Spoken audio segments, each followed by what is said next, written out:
right, we cut the stringers. This is the pattern, and I just made 3 more copies of it. Okay, we have these attached. And to get this landing, I like to build it first and then put the posts in after. That way I can make sure that everything is running parallel and square and at the right height. So you can put a temporary 2x4 on the side and make sure everything's level. So what we're gonna do is we're gonna put a 4x4 here, and right over there, you can see I got a bracket. So we have a bracket.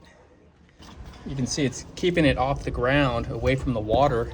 So I simply just slide this in, and then I can mark it to the height I need to cut it.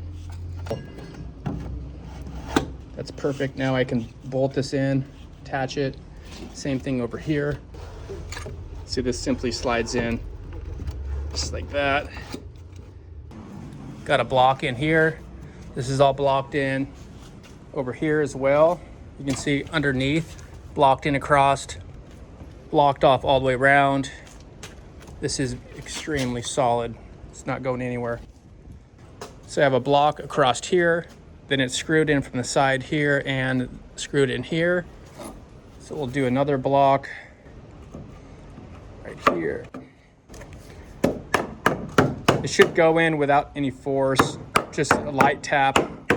That's when you know you cut the block right.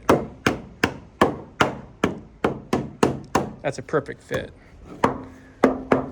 Then you want to connect screws this way first. That way it sucks it tight this way. We'll do 2 here.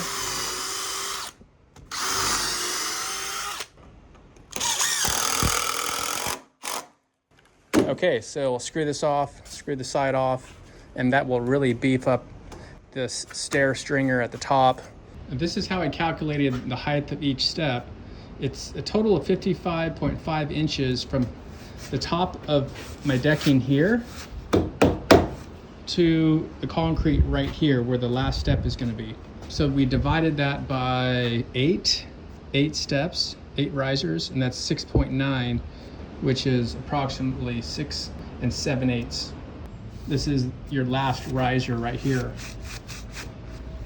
1, 2, 3, 4, 5, 6, 7, and 1 more. This will seal off the moisture, keep insects out. So when it rains, the water that doesn't soak into the wood, it's going to repel off of it.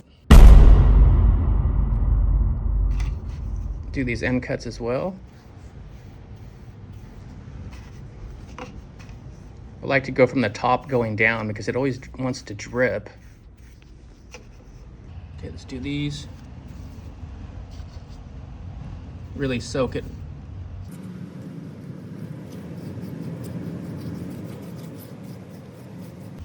Okay, that's good.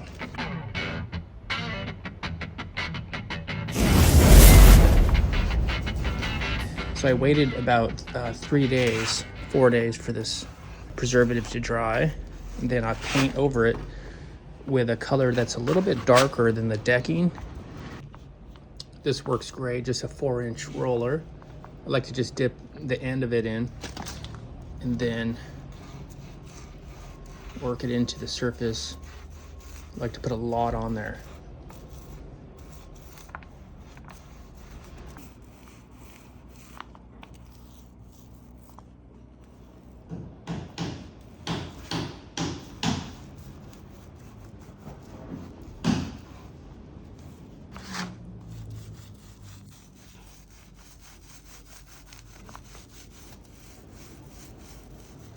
Okay, so we're gonna finish coating all of the top of all this decking, and once that's dry, then we can start installing the rest of the decking boards.